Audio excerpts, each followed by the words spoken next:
Go. Ambient light just dropped a lot.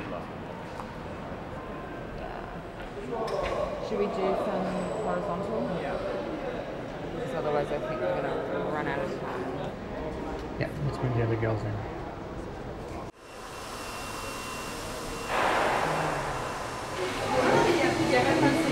Very chilled. But as more as a little. Okay, so show me your positions. Alice, hands. When you come in, you're in the middle. Okay. Alice, come this way a little. Yeah. And go.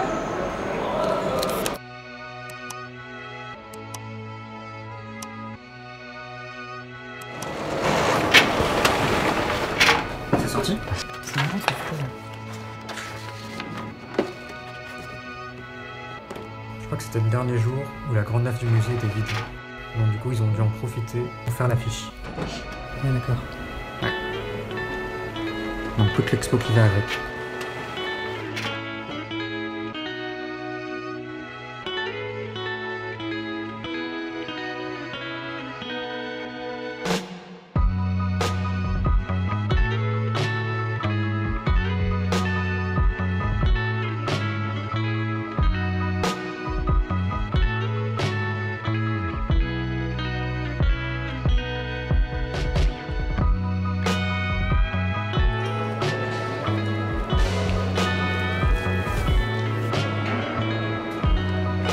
Cette exposition est vraiment exceptionnelle dans le déploiement qui lui est donné au sein du musée des arts décoratifs. C'est à peu près 3000 m² qui sont consacrés à cette exposition et tous les espaces d'exposition temporaire du musée ont été rassemblés pour former un seul et même espace. Certainement la plus grande exposition consacrée à un sujet de mode jamais organisée à Paris.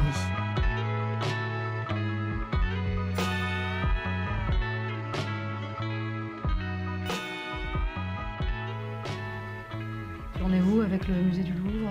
Alors le Louvre, j'ai vu le directeur des antiquités égyptiennes, Vincent Rondeau, extrêmement sympathique, à qui j'ai montré toutes les photos de la collection égyptienne. Il était tellement enthousiaste qu'il me dit « Je vais vous passer une vingtaine de prêts possibles. Il y a notamment absolument une merveille, une statue assise à tête de bélier, un truc somptueux, vraiment somptueux, et qui reprend, parce que le corps est très naturaliste, mais reprend cette idée tout d'un coup d'une tête complètement étrange. Par rapport à la collection qui est sur ces masques, c'est pas mal. Le buste qu'on a repéré dans les boucles de recherche de Galliano. Alors, ils l'ont. Oui. Ils l'ont, Ah, et je pense que on a assez insisté que voilà, je dis que ça serait très très beau. Le torse d'Ibn Nefertiti. C'est vraiment une pièce très importante de leur collection. Très bien. Est-ce qu'on regarde d'autres thèmes Alors, c'est la salle suivante. Je pense que tout le monde s'arrache les cheveux pour savoir dans quel ordre on va faire passer tout ça. Le projet a commencé par la rédaction d'une sorte de synopsis, c'est-à-dire une sorte de structure d'exposition. À partir de ce scénario, Olivier a commencé à faire des recherches d'œuvres d'art, de tableaux, de mobilier, d'objets d'art. Et moi, de mon côté, j'ai travaillé sur la sélection des robes, des accessoires, de tout ce qui était plutôt mode. Tu vois, on aurait... bon, c'est pas encore arrêté tout ça, mais on a plutôt des robes de Monsieur Dior au premier plan. Et puis, cette fameuse collection de Raf Simons en fond de décor. Est-ce que sur cette idée du Trianon, tu penses à... Écoute, nous, on a regardé. Nous, on n'a pas des choses royales, mais on a des choses approchantes. On l'a fait en tandem, c'est-à-dire avec deux points de vue, deux sensibilités, deux parcours, et donc deux regards aussi sur l'évolution de la maison Christian Dior, sur Christian Dior lui-même, sur les époques successives de Christian Dior. Et donc, on a vraiment choisi comme ça de se partager les rôles et en même temps d'être extrêmement complémentaires. Ça, c'est des objets très Monsieur Dior, mais je pense que c'est trop... ça va capter trop l'attention. Je pense que le sujet, c'est aussi quand même la mode et le contexte de la mode. Mais on a dans nos collections plein de petits objets de parure, tu vois, ça peut être très vivant, petits nécessaires de couture en émail. C'était tellement le goût, un de Monsieur Dior, deux de ses clientes. Quoi. Non, je suis pas inquiet. Christian Dior était très proche du musée des arts décoratifs. Il a appris sans doute beaucoup de choses sur les arts décoratifs et le monde textile à travers nos collections et nos expositions. Dans les années 50, et après le succès de sa maison, Christian Dior redevient un collectionneur important. Et donc ce qui est intéressant, c'est que Christian Dior va prêter un certain nombre de pièces pour une exposition importante que le musée organise à l'automne 1955, consacrée aux ébénistes parisiens du XVIIIe siècle. Et ce qui est encore plus extraordinaire, c'est que nous avons trouvé dans les archives du musée le fait que la direction du musée annonce aux rédacteurs et rédactrices en chef des journaux, des magazines de l'époque, qu'à l'occasion du vernissage de l'exposition, une présentation de modèles habillés par M. Christian Dior sera offerte au public du vernissage. Ce qui est, je crois, le premier cas de défilé de haute couture au sein d'un musée dans une exposition temporaire. Dans le cas de Dior, il y a toujours eu des liens très forts, très naturels du point de vue de l'histoire entre le musée et la maison.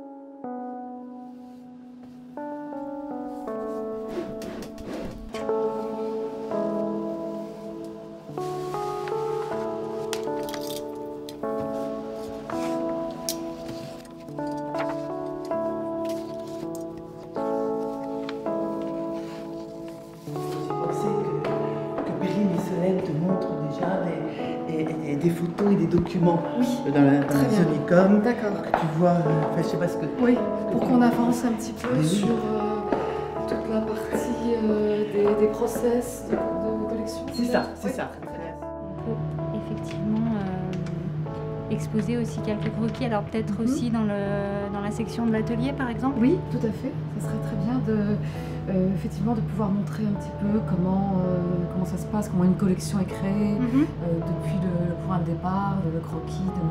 Dior jusqu'au modèle réalisé. Voilà, c'est ça. Oui. Donc ça serait très bien. Il y a aussi des chartes, du coup, oui. Ça, c'est merveilleux parce qu'on voit la sélection de tissus. Tous les codes qui sont déjà présents dès le départ. C'est ça. Ouais. Ouais. Est-ce qu'on pourrait regarder peut-être, je sais pas, Jean-Franco Ferré ou Marc Bohan, les croquis Oui, les croquis de Ferré sont très intéressants, ils sont très colorés. C'est ça. Il a vraiment une patte. Oui, on peut regarder ça. Ah oui, alors ça c'est une robe très importante. Très très importante. Ça pourrait peut-être être quelque chose qu'on pourrait retenir. Oui. Et puis le prince de Galles et les différentes matières aussi. Des matières très légères, des matières plus très masculines.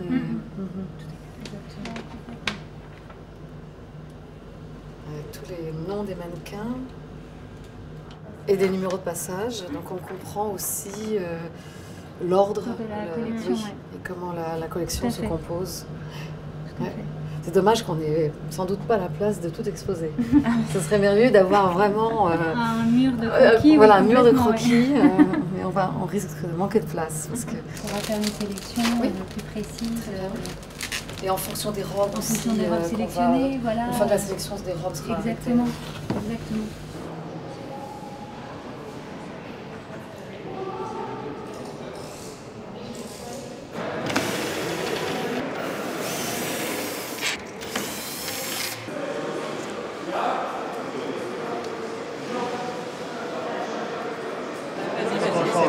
Do we need someone here to hold in the middle? Ça peut être un plus, Maybe, right. You know, I'm not very strong, but still. Je parle français. I'm just the translator here. Non, mais c'est juste quand on m'a posé. Ouais, bien sûr. Je vais enlever mes doigts. T'enlèves tes doigts de la robe. Là, c'est bon? Ouais. Bah, c'est pour vous. Bon, moi, je sais rien faire. Ouais. C'est Vénus qui sort de sa coquille. 6 cm. C'est là que c'est. Aujourd'hui, nous avons été capables de fournir, entre guillemets, les arts déco grâce à nos propres pièces, mais aussi nous avions détecté où étaient les autres pièces, puisqu'il y a d'autres musées dans le monde qui en possèdent. Donc tout ça a permis de réunir plus de 300 robes. Les possibilités de prêt étaient très importantes, aussi bien les robes du musée de la Maison Dior que toutes les propositions de robes venant du Metropolitan Museum de New York, du De Young Museum de San Francisco, également le Victorian Albert Museum, le musée de Londres, que les robes du musée des arts décoratifs.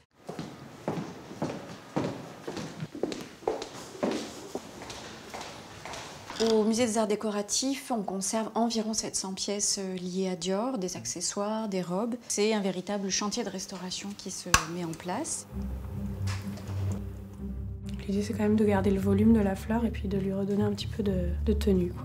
Elle était toute refermée, en fait. Et au lieu d'utiliser de la chaleur qui casse les fibres et qui accélère en fait les réactions chimiques de dégradation, on utilise des techniques à froid. C'est des ultrasons qui transforment l'eau liquide en micro-gouttelettes. Le patrimoine textile, c'est quasiment ce qu'il y a de plus fragile et ce qu'il y a de plus compliqué à exposer. Spatule de chirurgie, scalpel. On va voir dans le domaine chirurgical, on va voir dans le domaine de la couture, on va voir dans le domaine scientifique. On va aller emprunter à gauche, à droite des choses où tout d'un coup on se dit tiens, ça pourrait accompagner mon geste. On utilise aussi des plaques de verre quand on a la possibilité de travailler à plat pour maintenir le tissu la position dans laquelle on a choisi de le mettre. Il y a des petits trous qui sont apparus et donc ça s'est dégradé. Et si on ne fait rien, ça va s'amplifier. L'objectif, c'est de pouvoir présenter ces pièces aujourd'hui, mais on doit être aussi garant de pouvoir les présenter dans un siècle, dans 2 siècles. Et ça, c'est la mission du musée, c'est transmettre et conserver. Et parfois, c'est un petit peu en contradiction. Là, j'ai 66 de tour de taille. Moi, j'aime bien dire que les restaurateurs sont un peu on appelle ça des philologues. La restauration, c'est aussi un moment d'observation privilégiée d'une œuvre. C'est un moment où on va regarder, on va prendre des mesures. Et ça apporte un regard évidemment complémentaire, précieux pour connaître les caractéristiques d'une collection.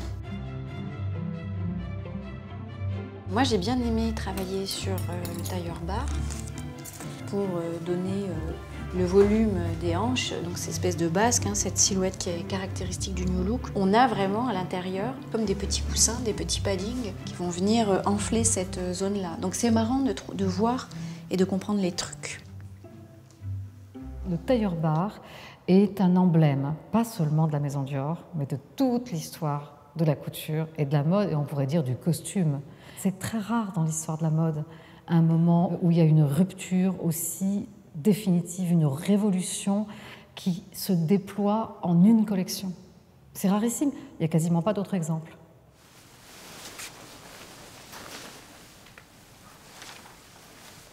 Ah, waouh! Oh, magnifique. Ah, c'est superbe. Le tailleur bar, c'est véritablement le manifeste du New Look. C'est l'emblème de cette mode qui est apparue comme révolutionnaire, bien que Christian Dior la voyait comme rétrograde. Il emploie ce mot, c'est assez amusant, un peu provocateur. Il voulait en fait ramener sur le devant de la scène une élégance qui avait été perdue pendant la guerre et l'occupation. Le milieu de la couture était extrêmement malmené par la guerre et l'occupation, du fait de la fermeture d'un certain nombre de maisons, du fait de la volonté affichée par le pouvoir nazi de transférer la capitale de la couture de Paris à une autre ville qui aurait été Berlin peut-être. Et le milieu de la couture en a évidemment beaucoup souffert. Le style de la guerre était fondé sur quelque chose de très géométrique, à angle droit. C'était vraiment dessiné sur des rectangles et des carrés. C'était très masculin, très militaire. Et lui oppose à ça la restauration du règne de la courbe et d'une ligne qui est faite de pleins et de déliés et qui dessine une femme fleur. Et la position des mains est parfaite. La position est parfaite et ça donne ce côté un peu dansant. Les bras vers Oui, l'arrière, ça selon la même. En fait, le bassin, si en avant, ça permet de repenser à cette photo de 57 que tout le monde a dans l'œil, en fait. Et avec cette fameuse position de danseuse de ballet classique. Ouais. C'est vraiment ça. Ouais. Très beau. J'adore comment le plissé se déploie. Oui, se déploie. Et celle dont je te parlais, sur laquelle on a travaillé, c'est là. Et le problème de la ceinture tu vois une épingle là par là? Non. Ah oui, et la ceinture. Et là, le problème de la ceinture est résorbé. Oui, totalement. Et on avait remarqué qu'en fait, le façonnage des boutons de cette robe, qui est de 47, oui, c'est ça. C'est la même chose que ça. Ah, oui. C'est des boutons recouverts. Alors, tu te souviens qu'on voyait là? Ah oui. Ah, d'accord, très bien. On va rajouter ça. Ah oui, tu as fait descendre un peu plus bas le drapé d'épaule. C'est parfait. C'est bien, hein? Ça, c'est fabuleux. Très très beau. Magnifique.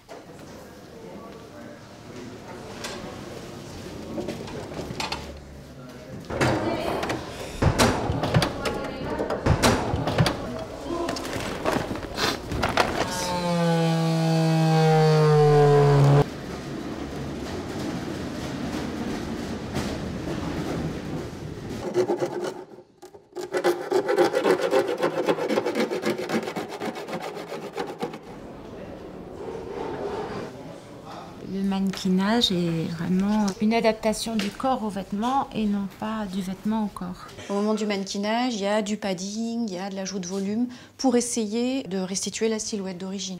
Et les équipes travaillent à partir de photos d'archives et donc elles observent aussi à quelle hauteur tombe la robe, si la robe est accessoirisée ou pas. Donc elles vont rajouter les volumes nécessaires jusqu'à retrouver une image et une idée le plus proche possible de l'état d'origine de la création. Ce que je viens de faire, c'est chercher et distribuer les poids de cette robe, qui a un grand jupon. Je vais vous montrer. Hop. Un jupon avec des paniers et des baleines. Voilà. Comme la robe, elle est très très grande et elle pèse beaucoup, donc il faut trouver un système pour la retenir sur l'épaule, comme ça, et ça, qui soit bien posé sur la poitrine. Donc, comme on ne peut pas mettre un lien et faire un gros nœud au dos, parce que le dos c'est joli, il faut les montrer, ce que je suis en train de faire, c'est de coudre des sergents noirs dans certains endroits de tension, mais qui ne changent pas la forme de la robe en même temps. Donc, 1, 2, 3, ici. Et il faut que ça n'abîme pas la robe, que ça résiste 6 mois, qu'il soit réversible. Donc, il faut penser qu'elle soit résistante, mais pas trop. Tu l'as mis... Bah là, j'ai mis juste une protection. Ah d'accord, t'as rien mis. Il n'y a rien mis. Donc je suppose qu'il faut mettre des hanches. Parce que je savais pas, je pensais qu'elle était plus serrée sur le mannequin. Oui, moi je pense qu'il faut effectivement les mettre des hanches pour la tenir. Du ventre et des fesses. Moi je mettrais pas un peu de fesses et puis redescendre la ligne là, qui doit être plus basse. Mais là, il y a la face aussi. Là. Il faut mettre peut-être une petite bande de watts pour remplir. Droite. Mais faut pas, ouais, mais droite, faut pas qu'elle ait de poitrine dessinée. Oui. Il faut bien lui mettre des hanches et des fesses là, pour la stabiliser, ouais. C'est un travail de sculpteur, en fait. Il y a cet énorme travail de mise en valeur des robes et cette tentative, je dirais, un peu désespérée, de se rapprocher de la magie du défilé et de la magie d'une robe portée par un mannequin vivant. On a vu qu'on avait 3 types de mannequins. On a les mannequins couturières, comme celui-là, sur mesure. Donc ça a été peint dans la couleur de la robe. Les mannequins en pied, en noir. Chaque mannequin arrive déjà avec son attitude, c'est-à-dire qu'on a plusieurs positions de tête, on a plusieurs positions de main, comme ça, comme ça. Et ils ont tenu compte effectivement de chaque vêtement.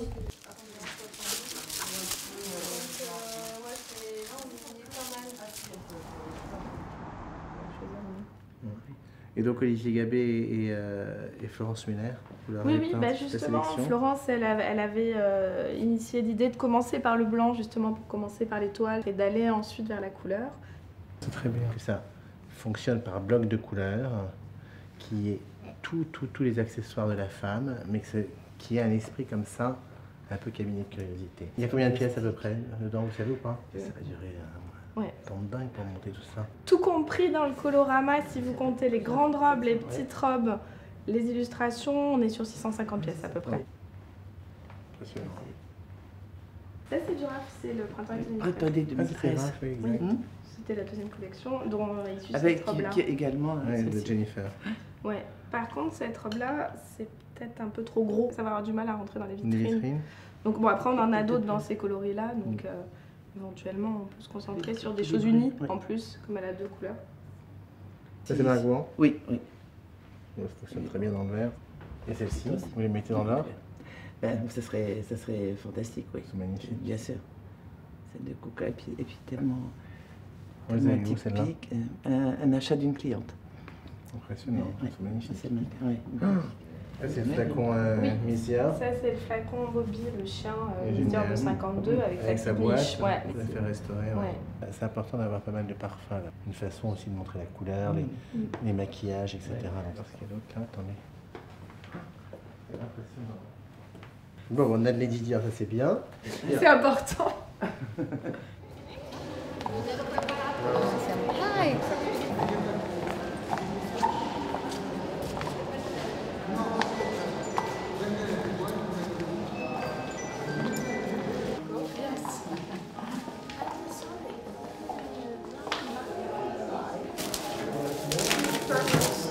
Vedi Saint Laurent?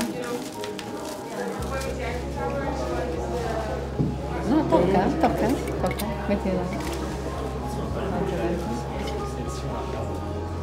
Cioè, sono tutti imbottiti, tutti precisi. Qui c'era una sartoria dopo che faccio vedere che hanno sistemato. We were saying that it's absolutely wonderful that the people can see very closely, you know, all the details. Because haute couture, you just see images. You have no access to this. Oh yeah. And suddenly, for many people. That's a gift. Yes. Yeah. That's a gift. Vedi che c'è come si chiama la calza? Oh, no, it's my first time. Yeah. Cioè, guarda che carino. You're nice, no? Meraviglioso. Guarda come sono fatti bene. Perfetto. Oh, super nice. Guarda. No, questo è. Guarda quanto di colorano.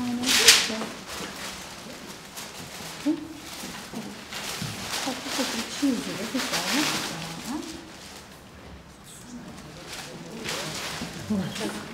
Prego. Cioè siamo pronti per Mattel. We are ready to move to Mattel. They were very, you know what, when they saw this, because they saw that, they were so impressed. Ça, c'était la robe de Lorraine Hutton, non? Ouais, Marc Bohan, Lorraine Hutton. E poi noi abbiamo rifatto con la è bellissimo. That's Mr. Dior, this is John Fauchardy, this is Raf Simons, and this is Mr. Dior. Cette année, c'est les 70 ans de la maison.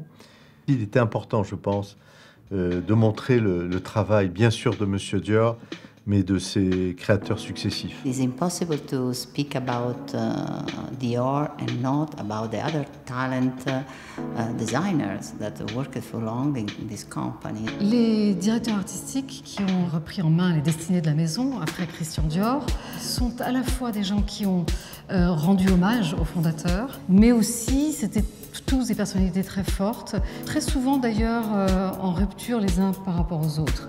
Saint Laurent, Marc Bohan, Ferré, Galliano, Raf Simons, they are part of our heritage. Ça a commencé avec Yves Saint Laurent. Lui, vraiment, il ouvre les fenêtres sur l'avenue Montaigne et au-delà, sur Paris, dans toute sa diversité. Et il fait entrer toutes les vibrations et toute la richesse et la vie que l'on observe dans la rue. Il le fait d'une façon la plus spectaculaire avec la collection dite beatnik, en référence au mouvement qui agite la jeunesse à ce moment-là. C'est très très remarqué par les magazines. Beaucoup ne comprennent pas très bien ce qui est en train de se passer, mais ils vont comprendre que c'est cela que la jeunesse attend.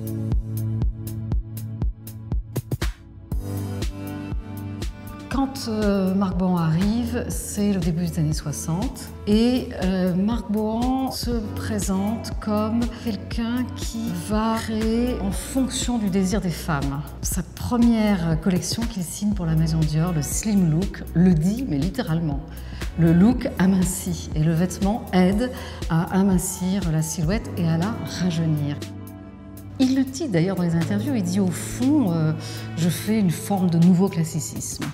Et dans le contexte de l'époque, ça passe presque pour une provocation.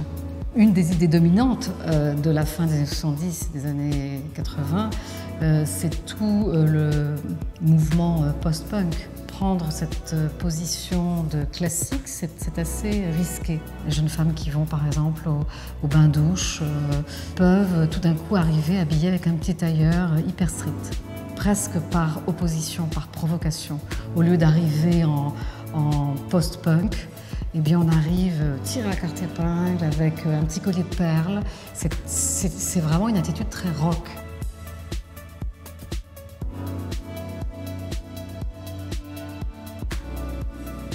Gianfranco Ferré arrive à la fin des années 80 et c'est quelqu'un qui a reçu une formation d'architecte. Donc pour lui, le vêtement doit d'abord être bien construit, mais il ajoute à ça un sens, je dirais, très italien de l'ornement. Il a vraiment un style qui est flamboyant, qui est dans la tradition de Monsieur Dior, mais qui est plus extravagant et certainement lié à un sens du baroque qui est typique de l'Italie, notamment de l'Italie du Nord.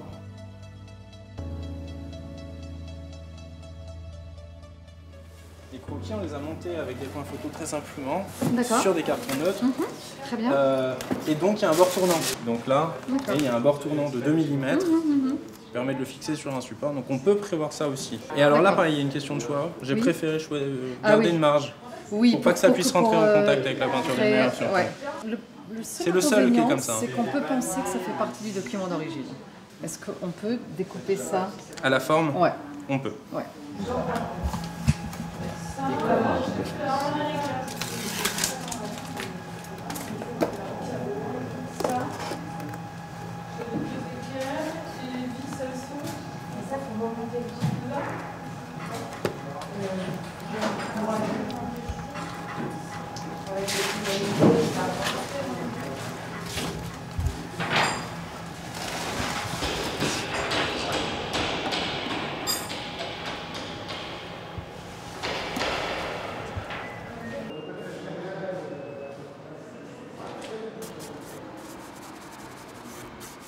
L'architecture de l'avenue Montaigne se mélange totalement à l'architecture des Arts déco, donc on ne sait plus finalement qui était là avant. C'est ça qui est assez intéressant. En fait, c'est comme de l'aïkido, on utilise la force de l'autre pour pouvoir vraiment construire quelque chose.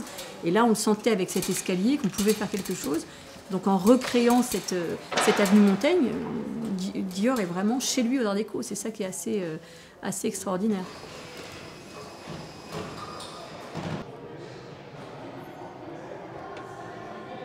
La scénographie des Arts déco oriente le placement des thématiques puisque les espaces qu'on a à disposition sont radicalement différents et que du coup il faut trouver un petit peu comment les utiliser à leur juste mesure.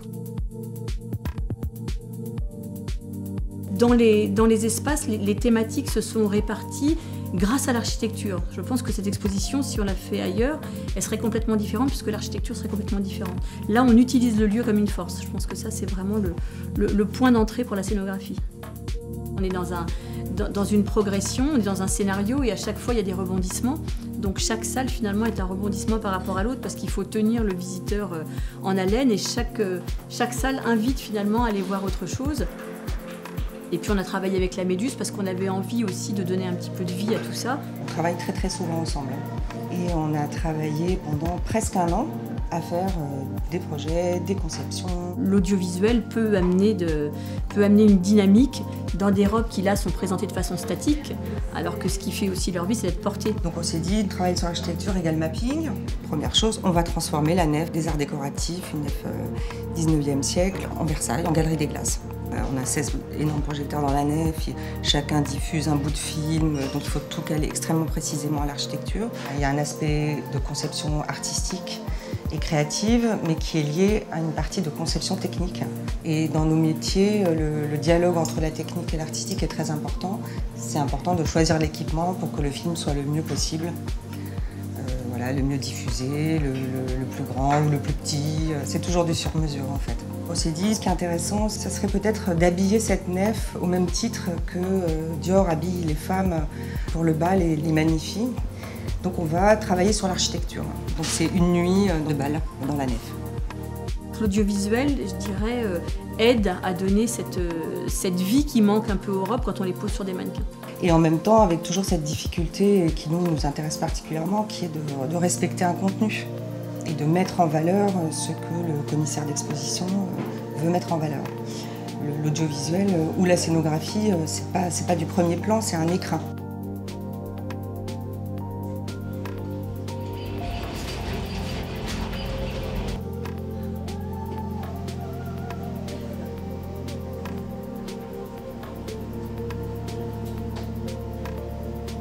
Dans cette partie des jardins, on a développé, on les appelle des invasions.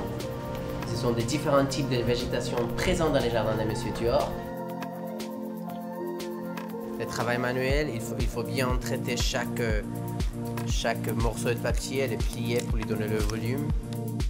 Je pense que Christian Dior aimait la ville. C'était un Parisien, certainement, mais c'était quelqu'un qui avait besoin de la nature pour se ressourcer. Il y a des photos d'ailleurs qui le montrent, installé dans son jardin, en train de dessiner ses petits croquis et qu'il va ensuite ramener à Paris dans les ateliers. Donc il a besoin à la fois de la ville, mais au moment où il dessine, il a besoin de faire le vide et de sentir cette nature autour de lui pour créer sa collection.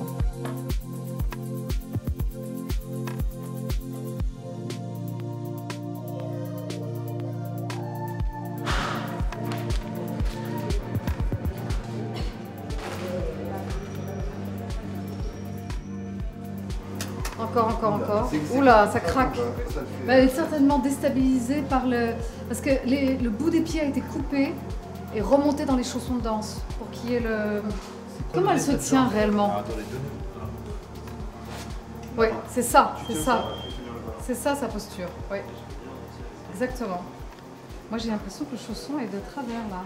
Il va peut-être falloir l'installer à partir du pied et fixer la pointe du chausson dans une structure qu'il a... Parce que là, le geste est très étrange. Enfin, la position des jambes est très étrange. Ce geste ne convient pas. Non, parce que c'est... Alors, attendez, comment elle a... Non, je pense que c'est la jambe qui n'a pas de... qui n'est pas articulée dans ce sens-là. Ah oui, vous avez raison.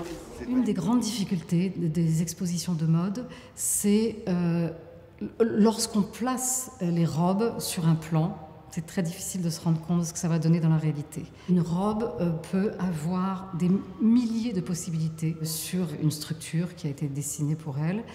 Et tout cela est évalué au moment de la mise en place. Dans un défilé, le public est assis. Dans une exposition, le public marche et se déplace. L'aspect visuel est la première chose qui va capter son attention, qu'il faut regarder tous les points de vue. Je le recentre quand même, je le mets vraiment bien. Je ne suis pas sûre parce qu'en fait, il y a du volume vers l'arrière. Regarde la distance là. Totalement. Ok, d'accord. Très bien. Et l'autre, il est un peu massif. Je pense qu'il faut le garder 3 quarts comme ça. Ouais, c'est pas mal comme ça.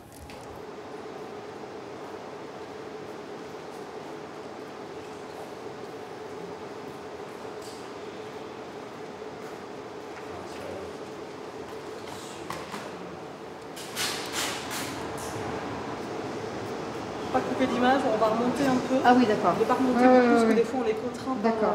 Voilà. Bon, il faut penser aux chaises roulantes, malheureusement ça va être compliqué. C'est quand on est assis. Oui. Ça fait Même ça. quand tu veux lire le document, malgré tout tu te rapproches. Tu te rapproches. C'est un peu un choix parce que quand tu te rapproches, du coup tu vois la différence. Mais quel choix adopter? Est-ce qu'on privilégie la vision en contre-plongée ou est-ce qu'on privilégie l'espace de vision vers le bas, quoi? Pour les textes, il faut absolument qu'on puisse les lire. C'est très agaçant de ne pas pouvoir les lire. Donc, moi, je pense qu'il faut être le plus serré possible. Le plus serré possible. Ah oui. Une visite, ça prend entre 1 heure et 2 heures.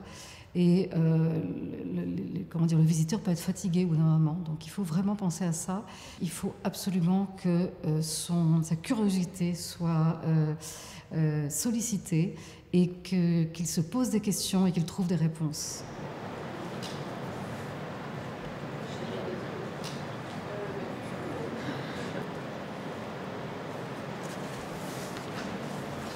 Est-ce que vous pouvez me le redresser, faire le constat du dos? Autre chose à voir dessus? Non, c'est bon.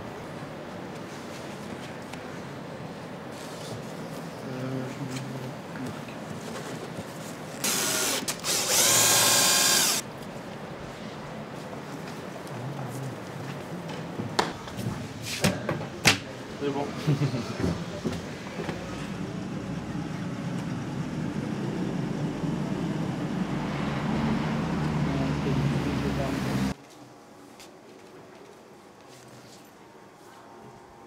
Christian Dior vient à la couture parce qu'il aime la peinture, parce qu'il aime l'histoire textile, parce que c'est un grand visiteur de musées à travers le monde. Et c'est ça qui le singularise, je crois, très fortement, et qui en fait un vrai sujet de musée aussi aujourd'hui, en 2017. Alors, je me place.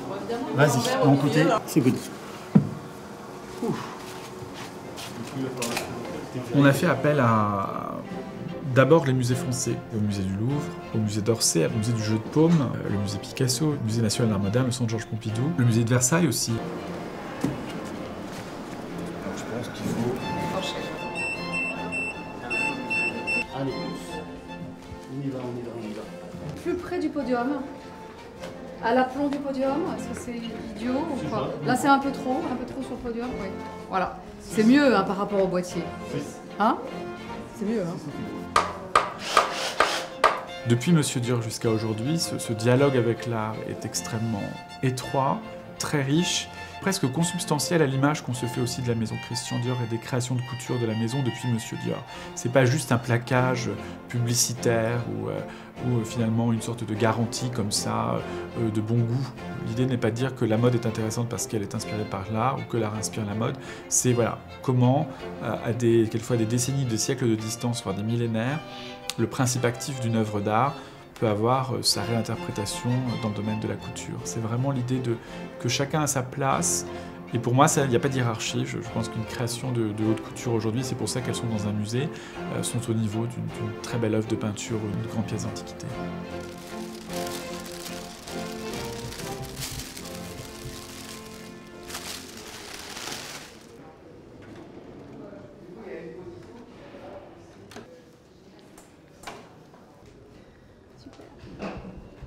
I'm very proud that the hat, which is maybe the summit of creation and of stress and of physicality here in the exhibition, is the hat that I created for the Egyptian collection with John Galliano. In fact, I was making many different hats for that collection. I think this took 3 weeks to make. The pattern was made here in France. The resin was cut in Belgium, it was plated in England, and then final assembly was done back in France again. So it was a big logistic adventure to create. Il faut vraiment faire preuve d'inventivité autour de Galliano, dans les ateliers, à tous les niveaux, dans le choix des tissus, dans les ornements. Il y a vraiment un trésor d'imagination technique qui va être mis au point autour de lui pour donner corps à ses rêves. La transition avec Galliano est peut-être moins surprenante parce que les journalistes ont été habitués à ces défilés à grand spectacle de Gianfranco Ferré. Mais John Galliano va quand même surprendre parce que ses références sont autres, sa culture est complètement autre. C'est l'excentrique britannique, on le surnomme même le couturier punk. Les premières années, il va traverser l'histoire de Monsieur Dior et l'histoire de l'art et de la mode en s'arrêtant sur différentes époques, en s'arrêtant sur des personnages de femmes très fortes comme la marquise Casati ou la comtesse de Castiglione. Il a besoin de scénariser ses collections et d'habiller des véritables personnages, comme on le ferait sur la scène d'un théâtre. C'est vraiment la créativité à l'état pur, presque sans limite, parce que dans la création de mode, il y a toujours une limite qui est celle du corps de la femme, mais il essaye d'aller au-delà de cette limite.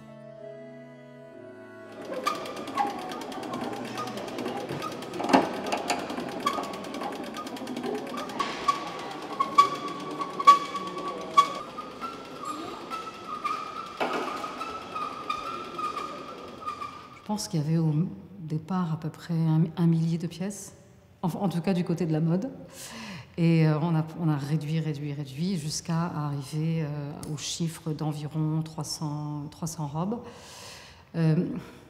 Cette sélection n'est pas complètement terminée.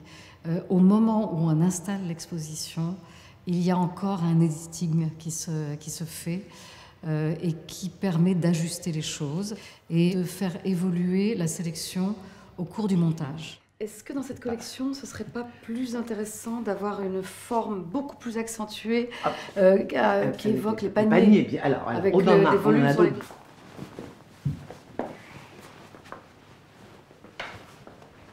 Très volumineuse. Ah oui, ouais. Oui. Et comment c'est le volume est maintenu en dessous?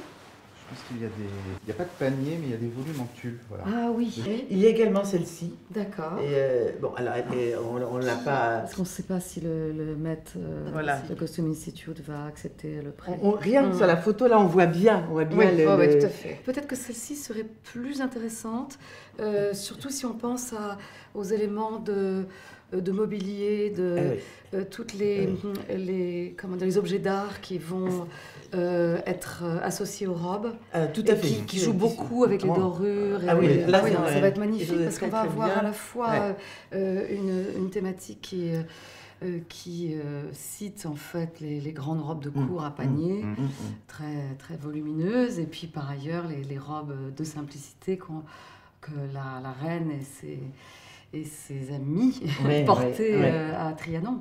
Donc on va avoir vraiment quelque chose de très, très complet en fait, sur cette vision et ce regard porté sur le XVIIIe siècle. Alors on va le faire revenir, comme ça tu verras exactement le modèle de la robe.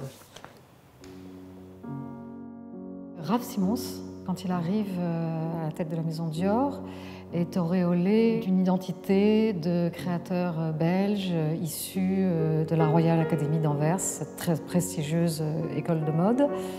C'est en fait quelqu'un qui a été perçu beaucoup par les journalistes comme un minimaliste, mais en fait c'est très très réducteur parce que ce n'est pas que cela. La collection qu'il dessine en hommage au XVIIIe siècle est tout à fait exemplaire dans la façon dont on peut relire l'histoire, sans aller vers le costume. Vu de loin, on comprend très très bien l'allusion au petit marquis, à l'habit à la française qui était porté à Versailles. Cette idée du XVIIIe siècle lui a donné une impulsion pour rechercher des coupes qui n'ont absolument rien à voir avec cette époque. La structuration du vêtement, par exemple, dans les robes à panier, qui vient amincir le buste. Dans les habits d'hommes, c'est la même chose. L'habit se dégage et est porté sur un pull à col roulé avec des pantalons noirs. Donc quelque chose qui fait se rencontrer le XVIIIe siècle avec une tenue très quotidienne, en fait. Ce qui est intéressant chez Raf, c'est que quand il cite des moments d'histoire, comme par exemple David Bowie, les années 70, c'est jamais littéral. C'est toujours quelque chose qu'on doit comprendre, qu'on doit analyser. Il garde quelques éléments qu'il transpose dans sa propre sensibilité. Ça montre comment on peut créer une haute couture très nourrie d'histoire et de culture et en même temps très contemporaine.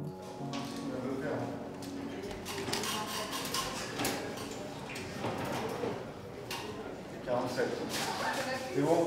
C'est bon. On est là?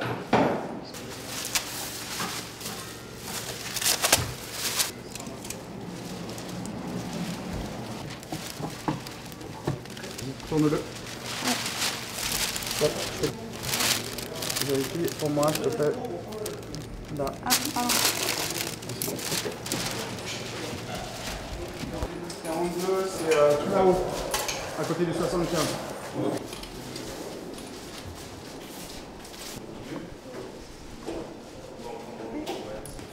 Qu'elles soient toutes avec les épaules vraiment hyper face. Ouais.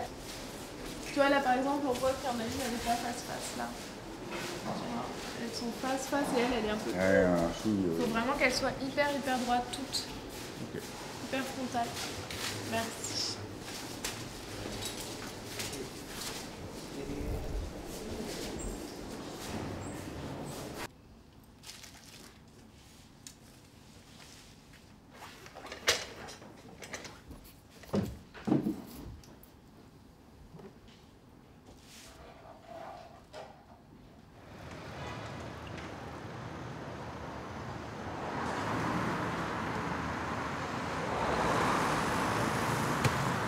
C'est celui-là, je pense. Attends, on va vérifier avec la robe.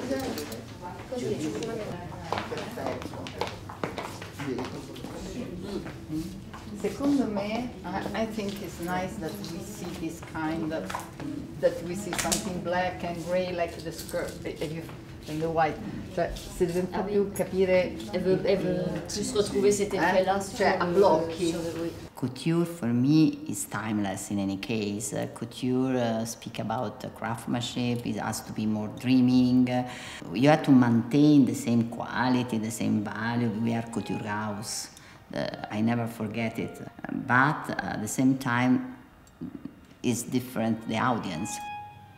I think when people look at this exhibition, they will see the different types of expression of the human being through the ages. For example, just after the war, Monsieur Dior created fantasy clothes. He loved the idea of formality, this idea of dressing up. It was beautifully romantic and just exactly what women wanted to have. And it's very interesting to see how that has changed all the way through to Maria Grazia now. I think that the look is a sign of our heritage, but at the same time, it's important to renovate it also because the style of life is completely different than in 50. Those essences of what he proposed at the very beginning are still true now. What we don't have is we don't have that formality. Clothes have an ease and an appropriateness for a modern lifestyle. Honestly, today I think that it's not possible to speak only about clothes. We are speaking about women, person. My dialogue is with my time, and so I think it's very important to express we are all different, and we have to support the people to find a way to describe themselves.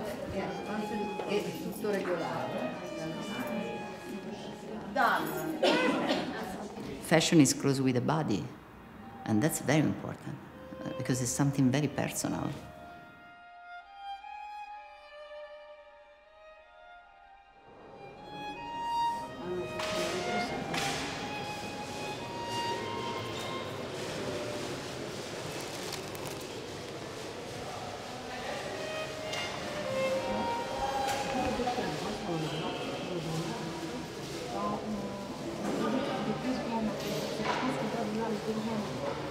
Il y a des mannequins qui sont de travers. Ça, j'ai vu par-ci par-là. Chez Razad est de travers, ça c'est sûr. Ah bon? Ah ouais, elle est vraiment de travers. Alors. Ah, pas mal. Un peu moins? Est-ce qu'on peut mettre le chapeau d'aplomb? Je voudrais juste le voir d'aplomb. Plus penché. Une seconde, on va regarder. En fait, ce qui donne le centre de loin, c'est la tête, le chapeau. Le chapeau? Ouais, c'est pas ce pied-là. Et rebasculer. Le mannequin, voilà. Il penche. Non, le mannequin, il doit être plus vers l'arrière. Là, il le tire vers l'arrière. Ouais. Et moi, je dirais encore un petit centimètre, ouais, absolument. Voilà.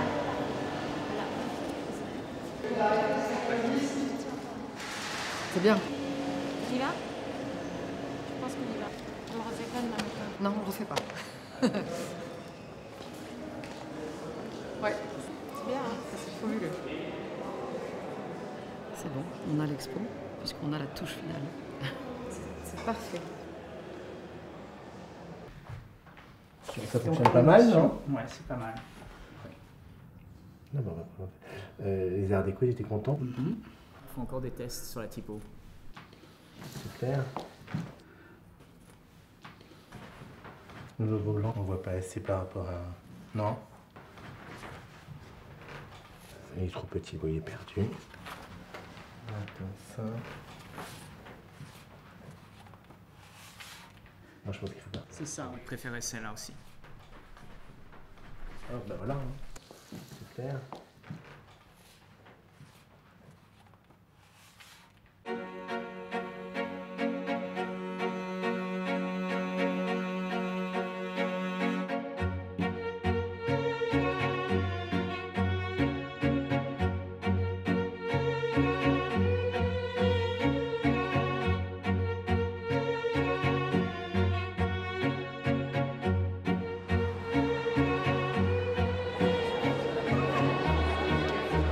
musée des Arts Décoratifs est très heureux de vous accueillir pour célébrer Christian Dior.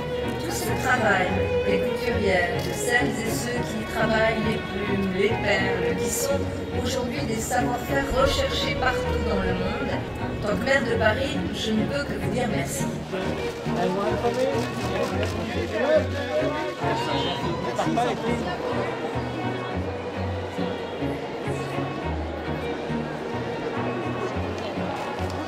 Such an incredible, expansive, comprehensive view of Dior, all the color and the variety over the years and the different visions of the different designers. Different fabrics, different years, different, silhouettes, different waist sizes. I think just the rich history of Dior and getting to see my dress, I haven't seen it since the day of the Oscars. L'histoire de cette maison a marqué non seulement toute une époque, mais qui continue à imprégner sa vision. Et alors là, vous avez une robe quand même, qui s'appelle Monaco.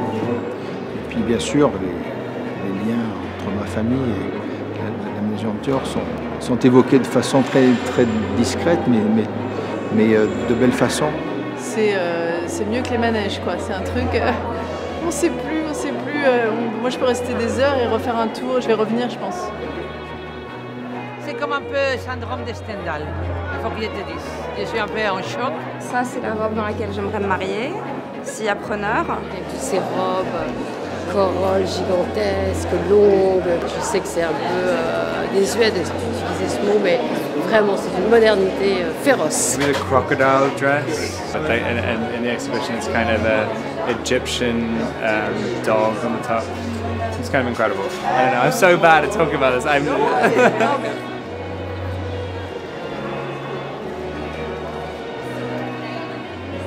Il a commencé par avoir une galerie de tableaux pendant à peu près 6 ans. Et puis après, il apprend au dessin de mode.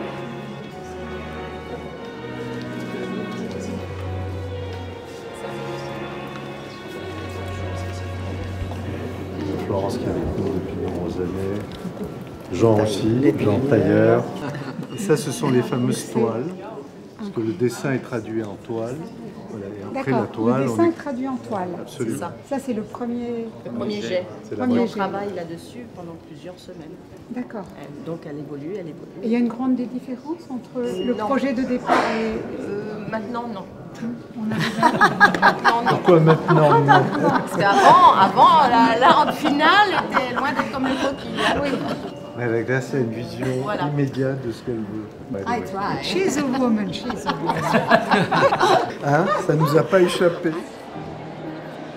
Heureusement qu'il y a les femmes dans la vie, non? Pour inspirer tout ça. Non?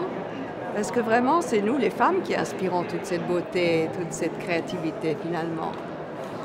Alors, vive les femmes. La beauté, il faut la partager, c'est obligé.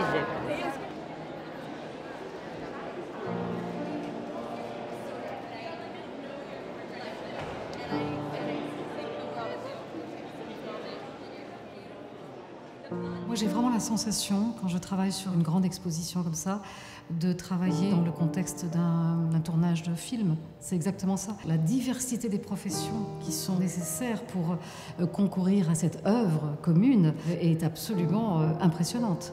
Tout le monde doit travailler dans le même sens, c'est comme dans un film, et on travaille sur des séquences. C'est-à-dire qu'on réfléchit avec des tonalités plus sombres, des tonalités plus claires, des salles plus douces, plus calmes, puis tout d'un coup des choses plus fortes, et puis une progression jusqu'à la fin, et la fin, c'est l'acte 5. C'est très touchant et ça te transporte. C'est une grande déception pour moi que ce ne soit pas mon dressing. Donc j'aurais beaucoup aimé être dans chacune de ces robes un jour, peut-être dans une de mes vies, ou chaque soir dans un de mes rêves plutôt. Entre l'or et les taffetas de soie et le travail qu'on ne réalise pas. Depuis le défilé jusqu'au musée, il y a une suite logique qui a une valeur beaucoup plus universelle et qui peut s'adresser aussi à des publics très, très variés. Ce qui m'intéresse, c'est à la fois la beauté du vêtement, comment il est fait, mais aussi comment il avait été porté. La sociologie du vêtement m'intéresse énormément. Je trouve que c'est à la fois un objet qui peut être contemplé, et avec Christian Dior, c'est vraiment ça, parce que les robes sont parfois juste très très belles, splendides, mais c'est aussi intéressant d'essayer de comprendre comment ces vêtements ont été portés, ce qu'ils ont signifié à un moment donné, quel est le contexte, comment ça s'inscrit dans une sensibilité, dans une manière de voir le monde et de sentir le monde.